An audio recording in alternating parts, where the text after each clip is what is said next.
Neno la Mungu linasema. Neno la Mungu linasema nini? Kwa hiyo anayejidhania kuwa amesimama, ndiyo, naangalia asianguke. Naangalia asianguke. Jaribu alikuwapata ninyi, isipokuwa lililo kawaida ya wanadamu. Isipokuwa lo kawaida wanadamu. Ila Mungu ni mwaminifu. Ila Mungu ni mwaminifu, ambaye hatawaacha mjaribiwe kupita mwezavyo. Ndiyo. Lakini pamoja na lile jaribu, pamoja na hilo jaribu nalopitia, atafanya na mlango wa kutokea. Atafanya mlango wa kutokea. Bwana Yesu asifiwe sana. Amen. Hili ni neno la Bwana. Kama kuna mlango wa kuingilia jaribu, pia kuna mlango wa kutokea. Unapoandika kichwa cha neno, andika mlango wa kutokea. Bwana Yesu asifiwe sana. Biblia yangu inasema neno la Mungu li hai, tena lina nguvu. Yote yanayotendeka tendeka kwa ajili ya neno la Bwana. Haleluya. Na mdomo nao naandika. Bwana Yesu asifiwe. Haleluya. Biblia inasema kama Mungu aliruhusu jaribu litokee kwenye maisha yako, na hivyo ndivyo atakavyofungua mlango ule jaribu kutokea. Hakuna kitu kitakachodumu kwenye maisha yako hakipo. Kila kilichokuja kwako ni kigeni na kina muda wake wa kutoka. Bwana Yesu asifiwe sana. Sijui naongea na watu. Amen. Kila kitu kinachokupata kwenye maisha yako ni mpango wa Mungu. Mungu anaweza akaruhusu jambo lolote litokee kwa wakati wake, akiwa anajua sababu. Bwana Yesu asifiwe sana. Ukiangalia vizuri katika kitabu cha Warumi, kuna sehemu moja, ngoja tusome.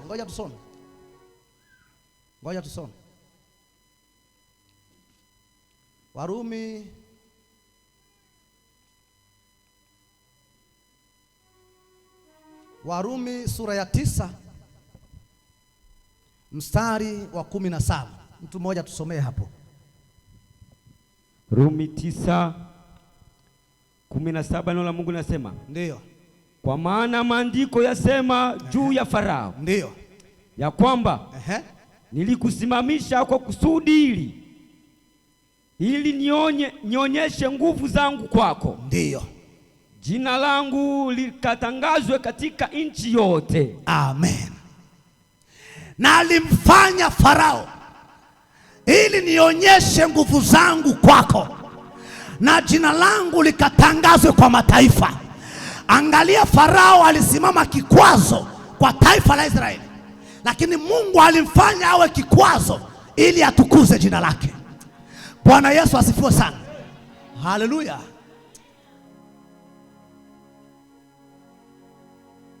Nimesema hivi, Mungu amenituma kwako nikutie moyo, ili pale ulipofikia ujue kwamba bado kuna safari inaendelea. Huwezi kuishia hapo, na kuambia kwamba kila palipo na jaribu pia kuna mlango wa kutokea jaribu.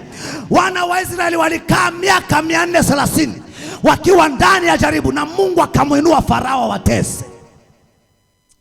Haleluya. Ngoja nikuambie siri.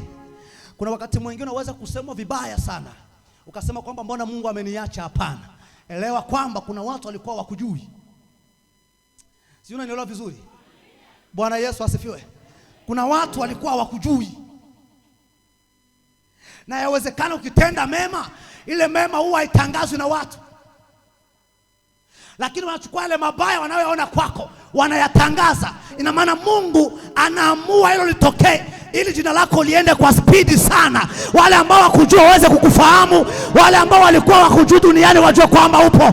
Kwa hiyo kila kitu Mungu anakifanya kwa sababu. Amen. Kuna wakati mwingine hutaki kukwazika, hutaki kuumia. Hapana.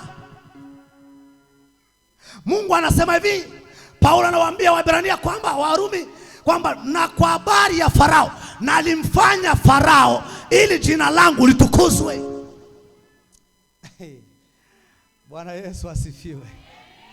Haleluya. Haleluya. Hivi anayempiga chura teka anamtakia chura mema? Anamtakia nini? Lakini kwa chura ni nini?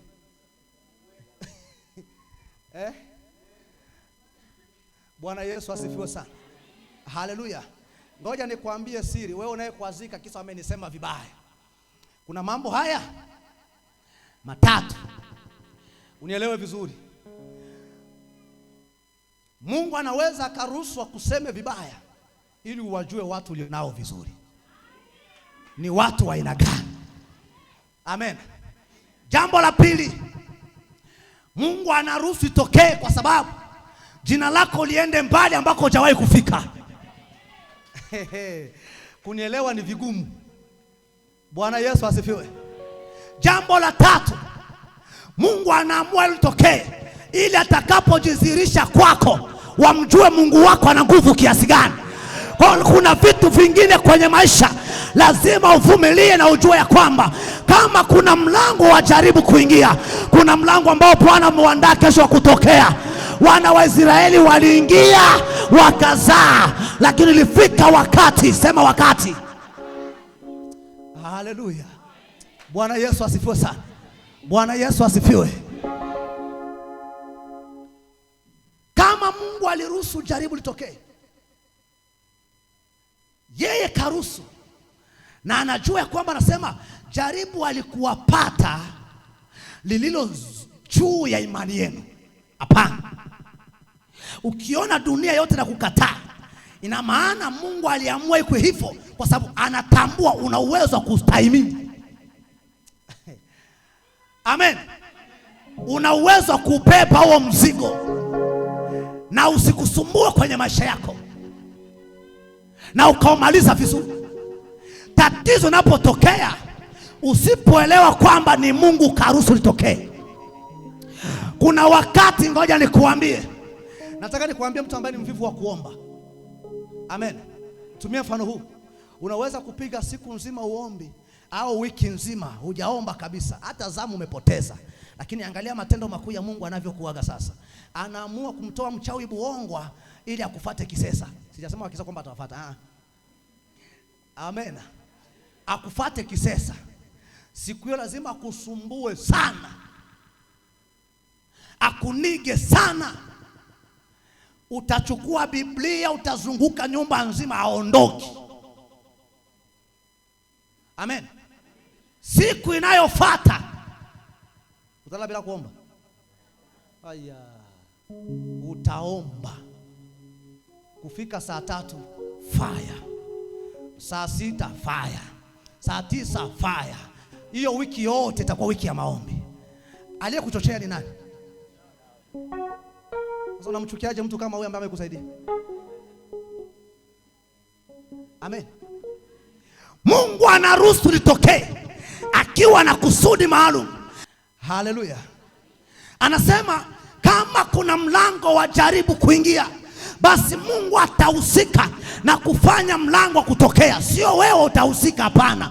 Yupo anayehusika na kazi ya kutafuta mlango.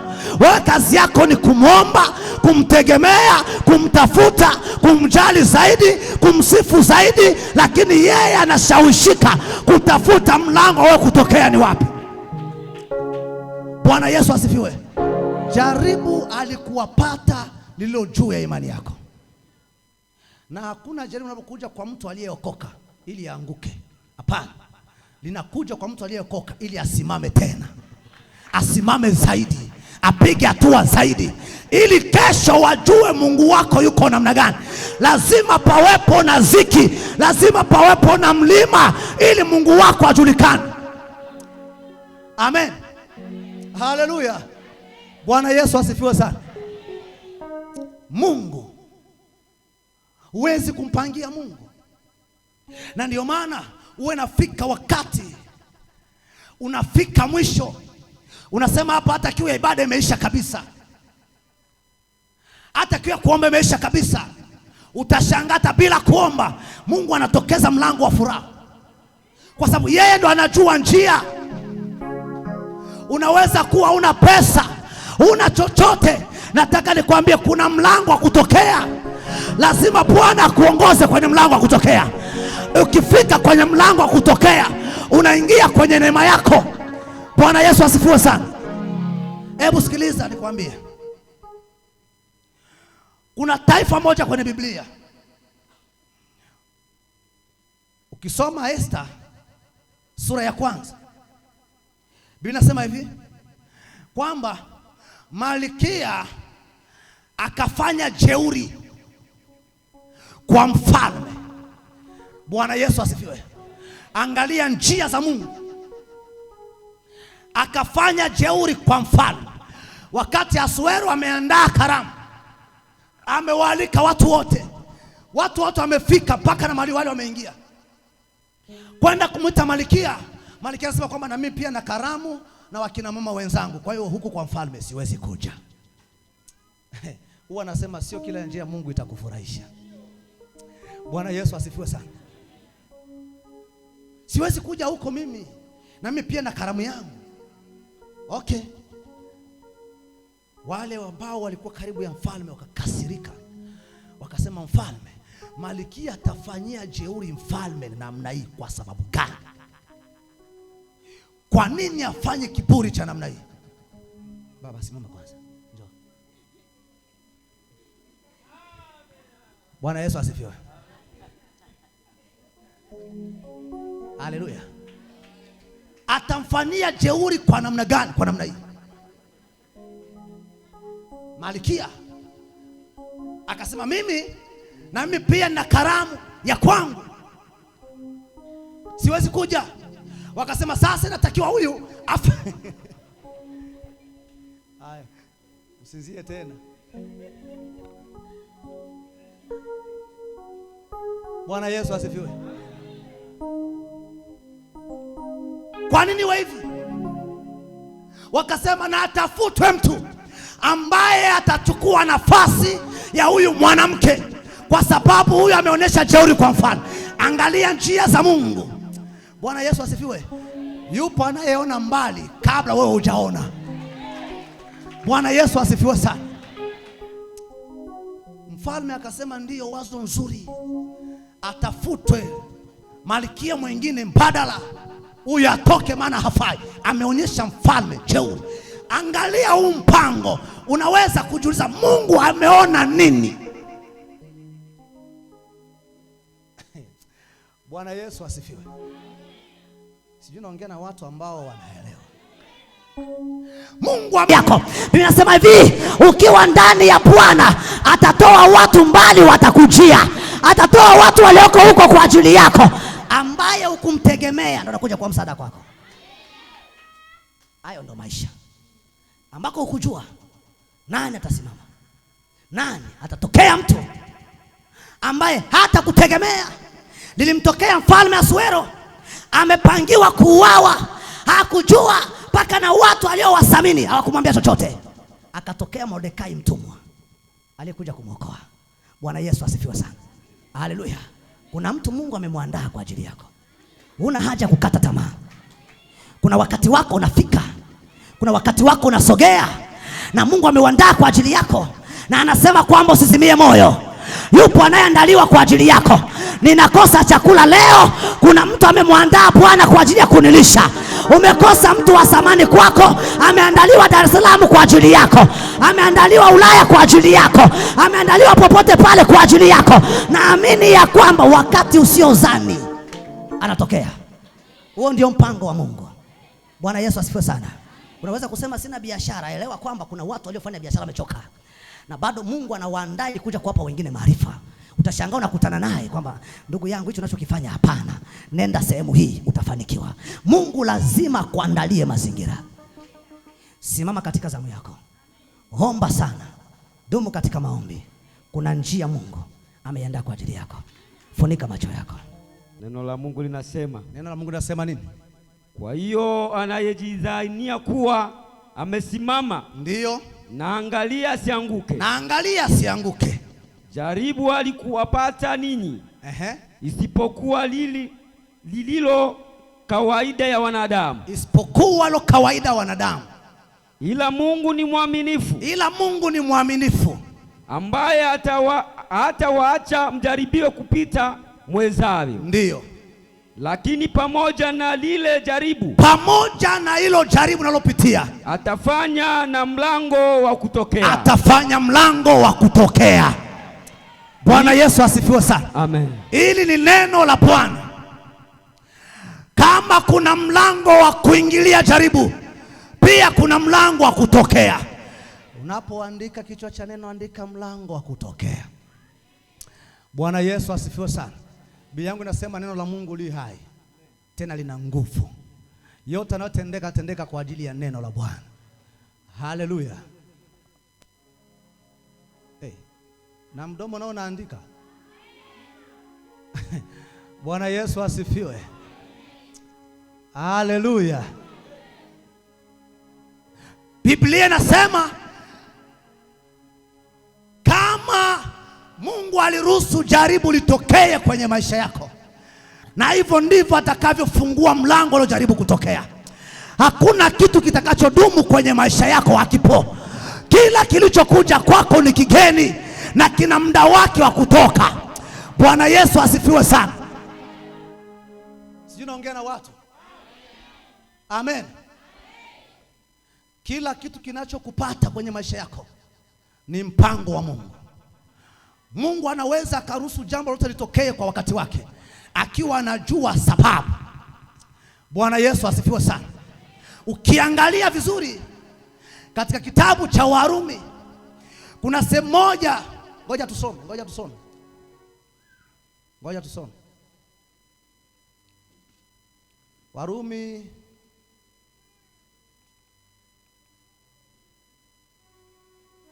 Warumi sura ya 9 mstari wa 17. Mtu mmoja tusomee hapo. Rumi 9:17, neno la Mungu linasema, ndiyo, kwa maana maandiko yasema juu ya Farao, ndiyo, ya kwamba nilikusimamisha kwa kusudi ili nionyeshe nguvu zangu kwako, ndiyo, jina langu likatangazwe katika nchi yote. Amen. Na alimfanya Farao ili nionyeshe nguvu zangu kwako, na jina langu likatangazwe kwa mataifa. Angalia, Farao alisimama kikwazo kwa taifa la Israeli, lakini Mungu alimfanya awe kikwazo ili atukuze jina lake. Bwana Yesu asifiwe sana. Haleluya.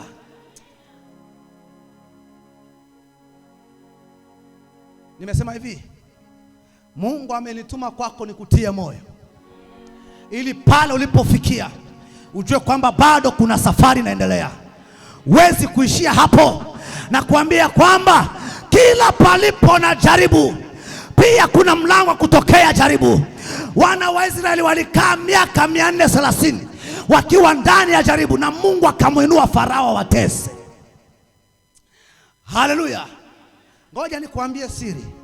Kuna wakati mwingine unaweza kusema vibaya sana, ukasema kwamba mbona Mungu ameniacha? Hapana. Elewa kwamba kuna watu walikuwa wakujui. Si unanielewa vizuri? Bwana Yesu asifiwe. Kuna watu walikuwa wakujui, na yawezekana ukitenda mema, ile mema huwa haitangazwi na watu, lakini wanachukua ile mabaya wanayoona kwako wanayatangaza. Ina maana Mungu anaamua hilo litokee ili jina lako liende kwa spidi sana. Wale ambao wakujua waweze kukufahamu, wale ambao walikuwa wakujua duniani wajue kwamba upo. Kwa hiyo kila kitu Mungu anakifanya kwa sababu. Amen. Kuna wakati mwingine hutaki kukwazika, hutaki kuumia. Hapana. Mungu anasema hivi, Paulo anawaambia Waebrania kwamba, Warumi kwamba, na kwa habari ya Farao, na alimfanya Farao ili jina langu litukuzwe.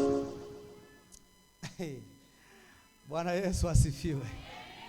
Haleluya. Haleluya. Hivi anayempiga chura ataka anamtakia chura mema? Anamtakia nini? Lakini kwa chura ni nini?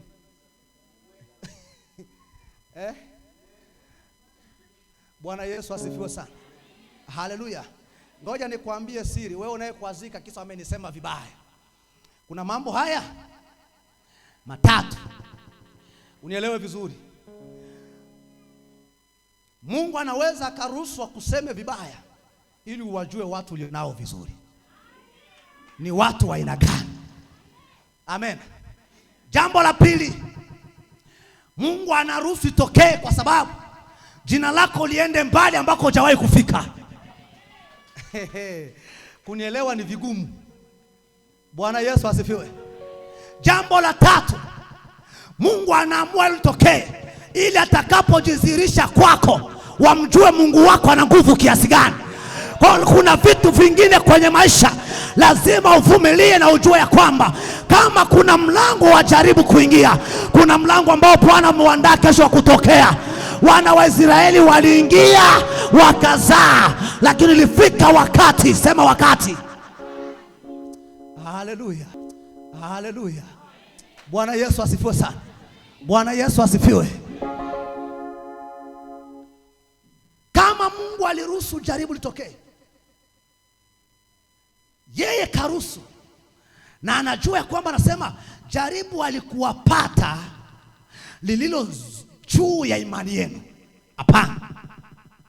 Ukiona dunia yote na kukataa, ina maana Mungu aliamua iko hivyo kwa sababu anatambua una uwezo wa kustahimili. Amen. Una uwezo wa kubeba huo mzigo na usikusumbue kwenye maisha yako na ukaumaliza vizuri. Tatizo linapotokea, usipoelewa kwamba ni Mungu karuhusu litokee. Kuna wakati, ngoja nikuambie, nataka nikuambie mtu ambaye ni mvivu wa kuomba. Amen. Tumia mfano huu. Unaweza kupiga siku nzima uombi au wiki nzima hujaomba kabisa, hata zamu umepoteza. Lakini angalia matendo makuu ya Mungu anavyokuaga sasa. Anaamua kumtoa mchawi Buongwa ili akufate kisesa. Sijasema wakisa kwamba atawafuata. Amen. Akufate kisesa. Siku hiyo lazima akusumbue sana, akunige sana. Utachukua Biblia, utazunguka nyumba nzima, aondoki. Amen. Siku inayofuata utalala bila kuomba. Aya. Utaomba. Kufika saa 3 fire. Saa 6 fire. Saa 9 fire. Hiyo wiki yote itakuwa wiki ya maombi. Aliyekuchochea ni nani? Sasa unamchukiaje mtu kama huyu ambaye amekusaidia? Amen. Mungu anaruhusu litokee akiwa na kusudi maalum, akijua. Haleluya. Anasema kama kuna mlango wa jaribu kuingia, basi Mungu atahusika na kufanya mlango kutokea. Sio wewe utahusika, hapana. Yupo anayehusika na kazi ya kutafuta mlango.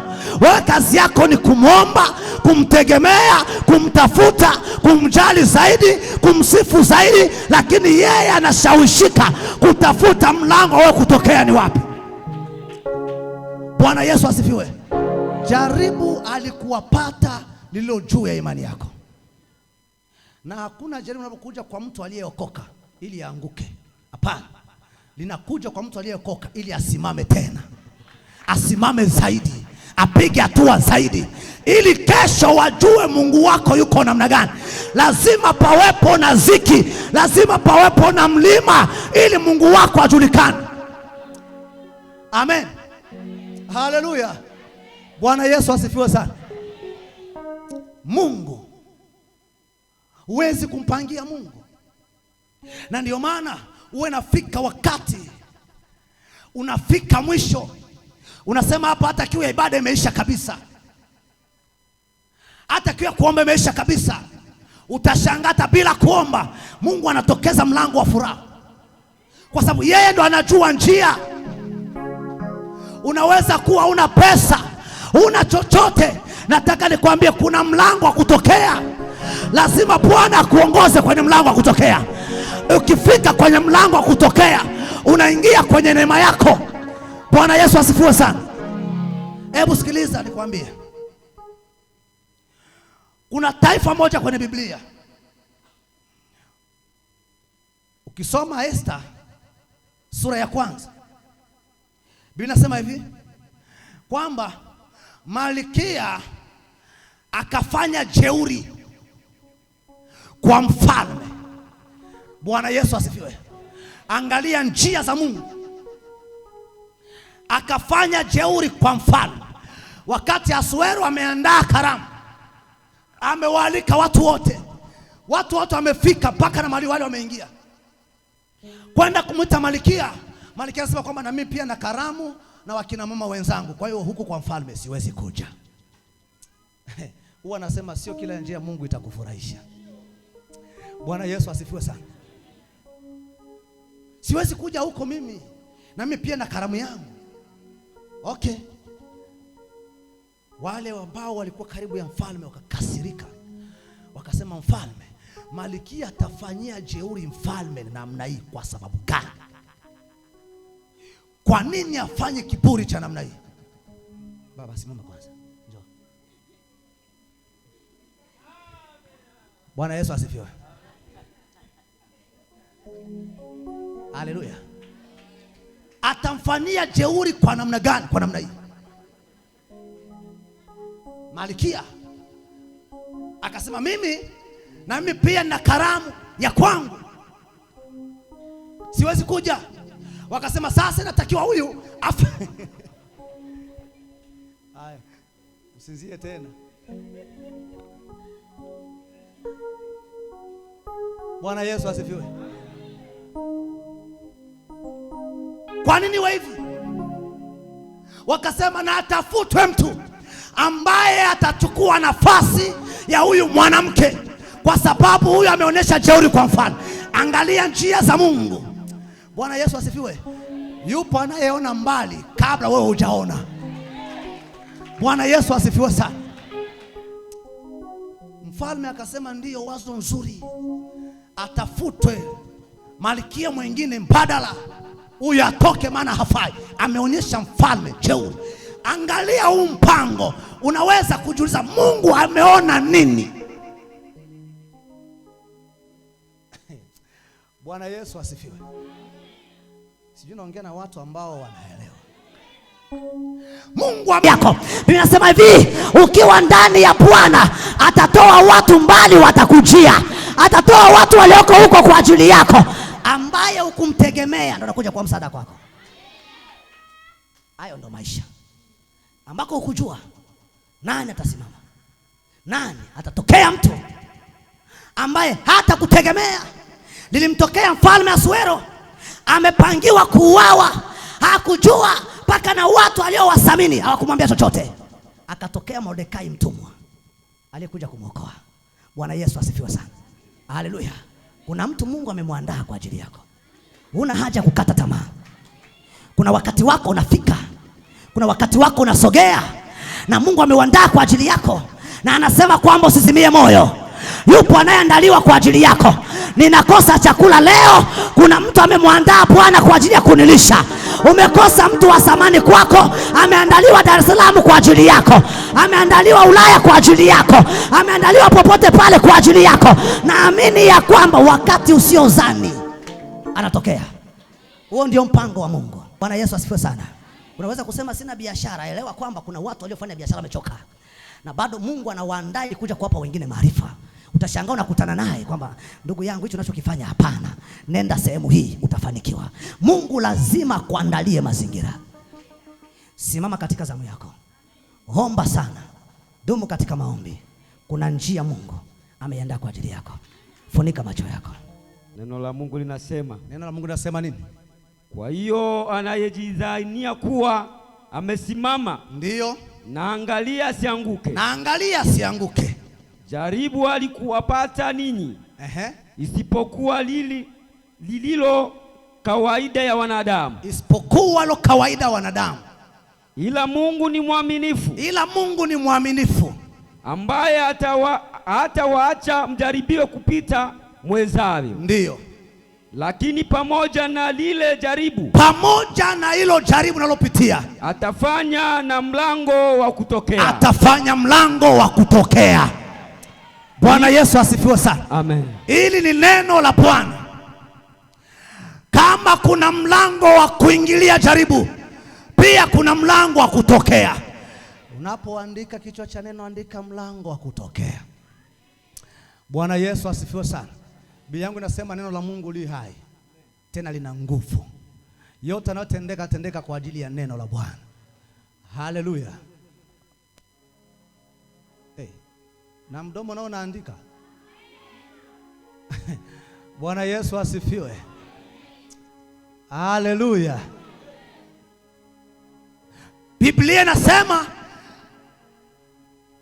kama Mungu aliruhusu jaribu litokee kwenye maisha yako, na hivyo ndivyo atakavyofungua mlango ule jaribu kutokea. Hakuna kitu kitakachodumu kwenye maisha yako hakipo. Kila kilichokuja kwako ni kigeni na kina muda wake wa kutoka. Bwana Yesu asifiwe sana. Sijui naongea na watu. Amen. Kila kitu kinachokupata kwenye maisha yako ni mpango wa Mungu. Mungu anaweza akaruhusu jambo lote litokee kwa wakati wake, akiwa anajua sababu. Bwana Yesu asifiwe sana. Ukiangalia vizuri katika kitabu cha Warumi, kuna sehemu moja, ngoja tusome.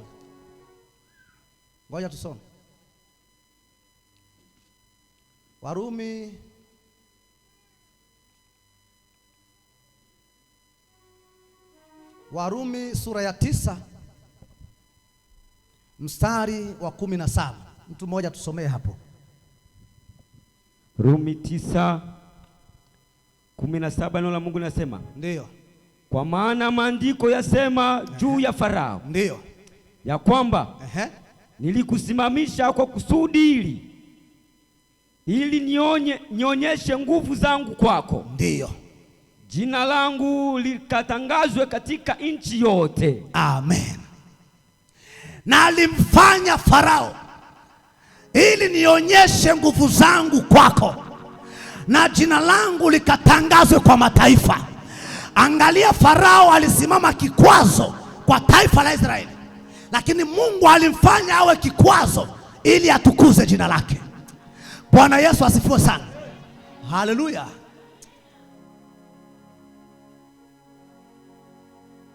Nimesema hivi, Mungu amenituma kwako nikutie moyo, ili pale ulipofikia ujue kwamba bado kuna safari inaendelea. Huwezi kuishia hapo, na kuambia kwamba kila palipo na jaribu pia kuna mlango wa kutokea jaribu.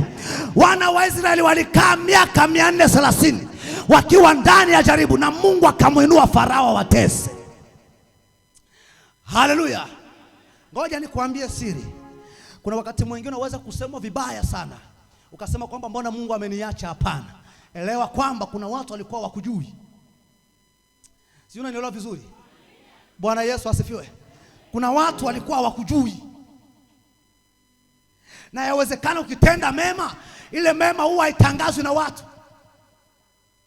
lakini wanachukua ile mabaya wanayoona kwako wanayatangaza. Ina maana Mungu anaamua hilo litokee ili jina lako liende kwa spidi sana. Wale ambao wakujua waweze kukufahamu, wale ambao walikuwa wakujua duniani wajue kwamba upo. Kwa hiyo kila kitu Mungu anakifanya kwa sababu. Amen. Kuna wakati mwingine hutaki kukwazika, hutaki kuumia. Hapana.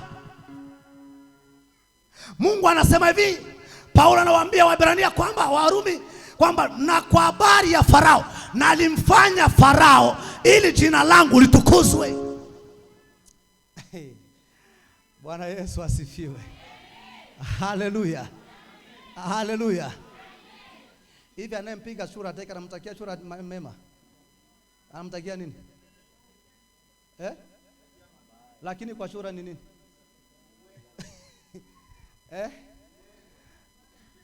Bwana Yesu asifiwe sana. Haleluya. Ngoja nikwambie siri, wewe unayekwazika kisa amenisema vibaya. Kuna mambo haya matatu unielewe vizuri. Mungu anaweza akaruhusu kuseme vibaya ili uwajue watu ulionao vizuri ni watu wa aina gani. Amen. Jambo la pili, Mungu anaruhusu itokee kwa sababu jina lako liende mbali ambako hujawahi kufika. Kunielewa ni vigumu. Bwana Yesu asifiwe. Jambo la tatu, Mungu anaamua litokee ili atakapojidhihirisha kwako wamjue Mungu wako ana nguvu kiasi gani. Kwa kuna vitu vingine kwenye maisha lazima uvumilie na ujue ya kwamba kama kuna mlango wa jaribu kuingia, kuna mlango ambao Bwana ameandaa kesho wa kutokea. Wana wa Israeli waliingia wakazaa, lakini ilifika wakati, sema wakati. Haleluya. Haleluya. Bwana Yesu asifiwe sana. Bwana Yesu asifiwe. Kama Mungu aliruhusu jaribu litokee, yeye karuhusu, na anajua ya kwamba anasema jaribu alikuwapata lililo juu ya imani yenu. Hapana. Ukiona dunia yote na kukataa, ina maana Mungu aliamua